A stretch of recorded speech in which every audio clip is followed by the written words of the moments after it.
Mayor, 8 years ago, you were a brash state senator, and the city was darn near broke. How have you changed? How have you changed the city? Well, I mean, I just am glad to see the city up off of its knees. The city is in the best financial condition it's been in 40 years. When I came in the office, we had $7.4 million in the bank. I had to sign a tax anticipation note loan to make payroll. Today we have $200 million plus. We have AA plus credit. The crime rate in the city of Atlanta is down 32%, the lowest it's been in 40 years. And there are just so many good things. Population is up by 50,000, and we have a wonderful new mayor-elect. So I'm just happy today. Well, you've changed also, so you're a married man now, and father. Yeah, I mean, I think that, as you well know, being married just makes you a better man, and then certainly being blessed to have a daughter certainly makes you a more thoughtful, hard-working person than ever before.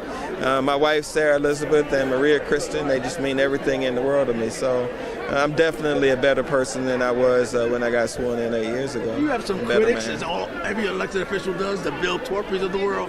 But you also have been noted as one of the strongest and most popular mayors in the country. Yeah. How have you gone from just an Atlanta guy to one of the popular mayors in the country? You know, man, I think I owe all of the credit for that to the people of Atlanta for supporting me. I mean, despite what others may have said during the course of my term, I stayed above 65% for 7 years and 11 months. Even my fiercest critics had to acknowledge that within the city of Atlanta, people showed real affection for me. So everything that happened after that, the people of Atlanta get the credit for. When I'm done on Tuesday, I will have been mayor about 2,920 days. And they've been the best days of my life, even the tough ones. People are now comparing you and your tenure, along with Maynard Jackson, as a tough guy, got things done. That's kind of rarefied air. Nobody really gets the Maynard Jackson prestige. You seem to be getting it now. Well, you know, I had the pleasure of knowing Maynard. He was a great man. I'm nowhere near the category of a Maynard, but what I have tried to do is to be sincere and connected to that tradition, and to really do what Councilmember Martin did, which is to stand up for folks, to let people know every single day that I'm a free man, and I show you what a free man looks like. I walk through the front door. I walk with my back straight up. I say what I mean, and I mean what I say in a time when I think people really value that. There are, again, critics who say you built great buildings and built up the city, but haven't done as much for the community as some may think you should have.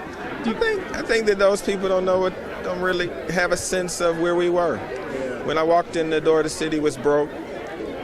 We were furloughing police officers. We had brownouts for firefighters. City Hall was closing early. So I think that, you know, in the world of technology and media, people have short memories. But I became mayor of Atlanta at about the same time President Obama became president. We governed in the worst economy in 80 years. And we've gone from there to having an unemployment rate when I walked in that was 10.8. Today it's 4.7. More people have jobs than they've ever had before. We've had 19 regional or America's relocations into the city of Atlanta. And our city, by any measure you want to talk about, is better if you look at data than it was when I got elected. And that's really all you have. How are things when I came into office, and how are they when we leave? When I got elected, there was no affordable housing policy in the city of Atlanta with a guarantee. We now have that in Atlanta, APS, and Fulton County. I would just ask folks who's the one who's the first to pass those policies. When I got elected, homelessness was 50% higher in the city of Atlanta than it is today. That's not my words. That's the Regional Commission on Homelessness, which is the gold standard on the subject. The Trump administration just sent me a letter acknowledging that we had ended veterans' homelessness in the city of Atlanta. So folks are always going to have things to criticize. That's the nature of my business. But I'll take a 65, 67% job approval as I walk out of the door. I'll take having the person who I said was going to be mayor 2 years ago being sworn in on January 2nd.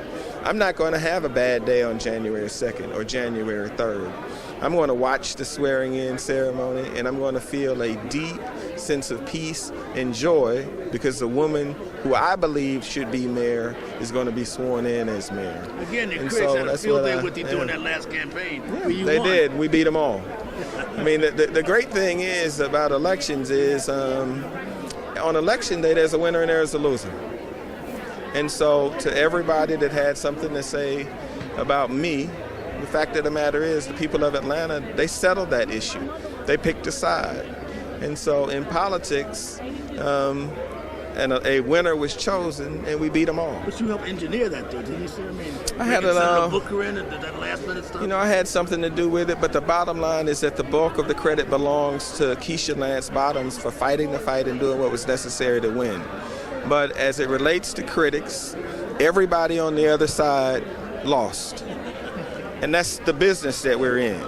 And it's very quiet. And all of those commercials and conversations and all that chatter and all of the meetings at Busy Bee, they're all quiet, right? So if it had turned out another way, you'd be interviewing them right now. And so they're somewhere on vacation, and I'm getting ready to go back to my office, and the mayor-elect's getting ready to go work on her inaugural speech. Lastly, you called a couple of years ago and said, Maynard, when I'm done, I'm going to leave office with my head up high. I'm going to go away and make some money. Then I'll come back. Those still the plans? Yeah, I don't really have any plans but to go away right now and get some rest. I mean, 2,920 days is a lot of days. When you're mayor of Atlanta, you are never off work. Not at any time. There is no such thing as a day off. Things happen in a city minute by minute, moment by moment at all times.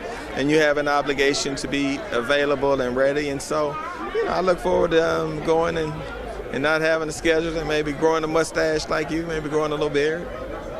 Future political office on the horizon? Not thinking about anything about future political office. I'm thinking about being in the carpool line at my daughter's school and getting up in the morning and make sure that she's prepared and ready and doing things that other people have been able to do for the last 8 years. Thank you. Thank you for your service.